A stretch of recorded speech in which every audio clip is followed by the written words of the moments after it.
9K odo lang in 2 years. Ano yan? Hindi ginamit, nasa garahe lang. Okay mga bossing. So ito nga pala yung pinakabago nating unit. This is a 2024 Toyota Hilux B Conquest.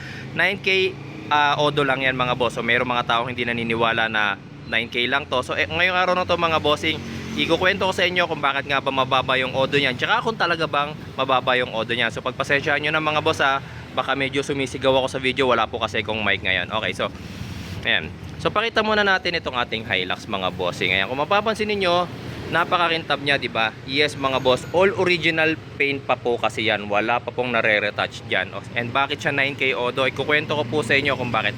Pakita ko muna pala sa inyo. 9K lang po ang odometer natin dito mga bossing. Ikukwento ko po sa inyo kung bakit siya. Ayan 9,147. Actually nung nakuha ko to, that is 9,080 pa lang ata. So syempre biniyahe ko pa pauwi rito sa amin, kaya nadagdagan po siya ng odo. Mamaya papakita ko sa inyo, iskanin natin. Tapos syempre meron pa ako ibang papakita sa inyo na proof na 9K odo lang po to. Pero bago yon, kwento ko muna mga boss, bakit nga po ba ang baba ng odo nitong Toyota Hilux na to. Actually mga boss, yung may-ari po ng Hilux na to mga boss is mayaman. Marami po silang sasakyan. Yes. Why? Unang sasakyan nila mga bossing is a Ford EcoSport. Okay, so familiar naman po siguro kayo sa Ford EcoSport. Ngayon, bumili po sila ng next car, which is the Ford Everest Titanium, yung next generation na po. Okay, 2024 model na Ford Everest. I don't know kung 2024 or 2023, basta yung next generation na po yun, yung Titanium. Okay, tapos bumili po sila, nangailangan sila ng pick up and sinubukan po nila si Toyota. Nakakadalawang Ford na po sila, no? So sinubukan nila yung Toyota. And then doon nila na-realize medyo matagtag si Toyota. Matagtag ang, hindi ko po sinisiraan si Toyota guys Alam naman na po ng mga owners yan ng mga Toyota, alam nyo naman po yan na medyo matagtag si Toyota, matigas manibela, kulang sa features, etc. etc. Diba? Pero syempre nasanay sila sa Ford, so ramdam nila yung difference. Ngayon bumili po sila ng another pickup, which is the Ford Ranger Raptor, yung V6. Yung V6 po, hindi po yung diesel engine na 2.0. Yung V6 po yung kanilang binili. Ngayon sa parking po nila, makikita nyo po dyan sa video nung kinuha ko po to. Pasensya na't medyo iniiwasan ko rin makakuhanan yung bahay nila kasi syempre private po yung kanilang lugar. Syempre privacy po nila yon. So makikita nyo na may katabi tong sasakyan. Yan na nga po yung kanyang Ford Everest. So dalawa lang po ang garahe nila. Ngayon syempre meron pa silang Raptor. So yung Raptor ngayon ang nakabilad sa arawan. Nauulan na arawan. Ngayon they decided na ibenta to, not because para ma-save yung garahe para kay Raptor, kundi bibili po kasi sila ulit ng another car, which is the Ford Mustang Mach-E, yung electric po na Mustang. Okay, so kailangan na po nilang i-dispose si Hilux. Okay, so puro Ford po talaga sila. Tsaka ito mga bossing, kung hindi po kayo naniniwala, nasa inyo naman po yan. As I always said naman po, pwede nyo pong ipacheck ito sa kahit na sinong mekaniko, kahit sa kasa pa po natin to dalhin. Hindi po ako natatakot, hindi po ako kinakabahan kasi alam ko po kung ilang mileage po nito nung kinuha ko. At syempre never naman po ako namitek ng odo. And eto mga bossing, pakita ko na sa inyo. Kayo na po ang mag-decide kung tampered ba ang odo nitong Hilux na to or legit. Dito muna tayo sa labas mga boss. Kung mapapansin niyo kung gaano kakinis yung Hilux, nandito na tayo tumingin mga bossing sa lower part. Ito madalas tong tamaan Makikita niyo boss, meron ba kayo nakikitang gas-gas? May mga dents ba? Tingnan natin. Gutter marks, tingnan natin mga bossing. Meron ba kayo nakikitang gutter mark? Stepboard, madalas masagi ang stepboard.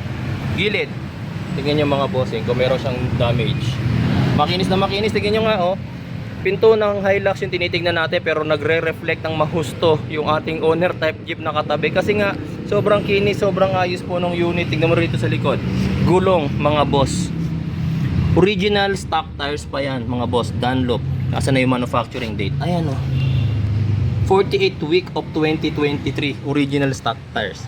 Tignan nyo naman kung gaano kalalim. Halos hindi pa nga po nababawasan yung kanyang tread. Punta po tayo rito sa harap. Baka sabihin niyo syempre yung likod hindi masyado napupudpud, mas napupudpud yung harap. Ito mga boss, yung harap po. Tignan nyo kung gaano kakapal. Halos tumulubog pa yung daliri ko.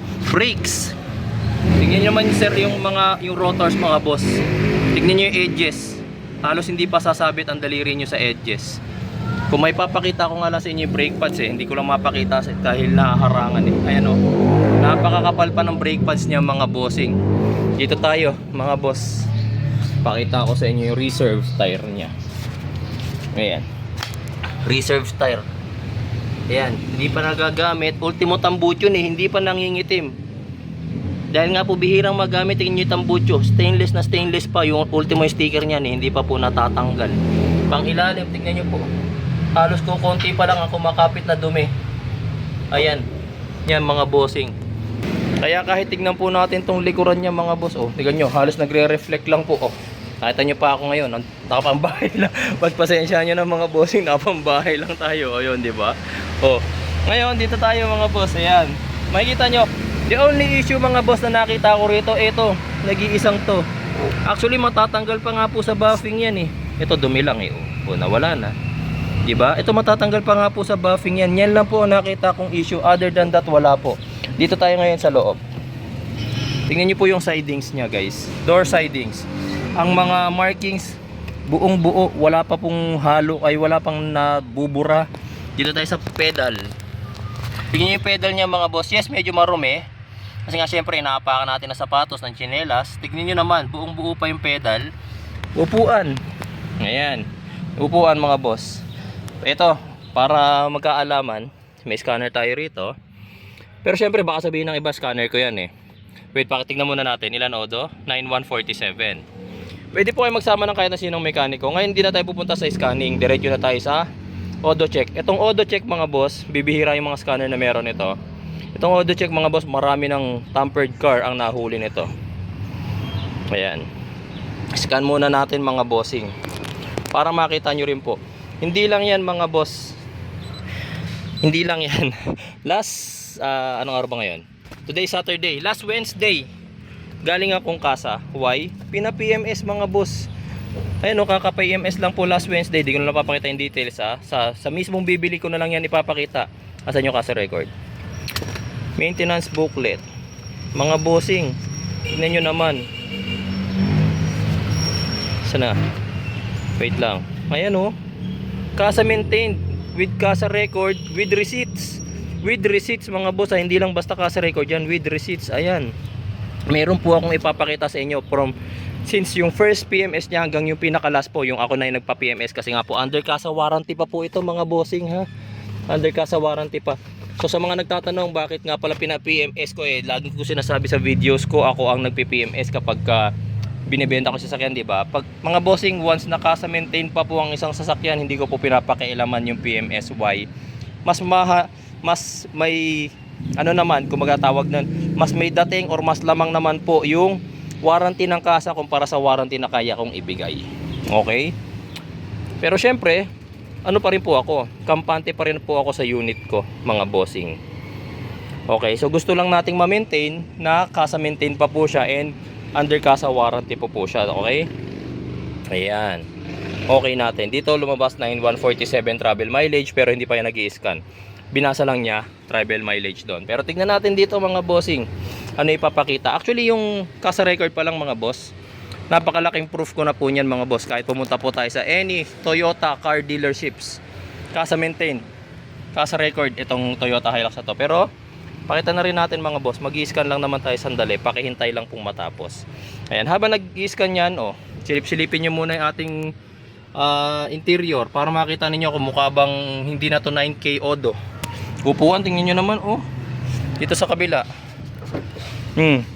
Tingnan nyo naman mga boss, parang halos hindi pa nauupuan yung aking mga second row. Lalo na rito, dito na lang tayo sa driver side mga bossing. Ayan na, may mga nilabas na siya na reading. Sabi dito sa gauge natin, ang odo natin is 9147. Ngayon, tignan natin sa scanner natin. Kung meron siyang ilalabas na mas mataas pa dun sa 9147 kasi pag merong mas mataas dyan na reading mga bossing, ibig sabihin tampered. Ibig sabihin tampered. Tignan natin. Ayan. Scanning and ano po lumabas.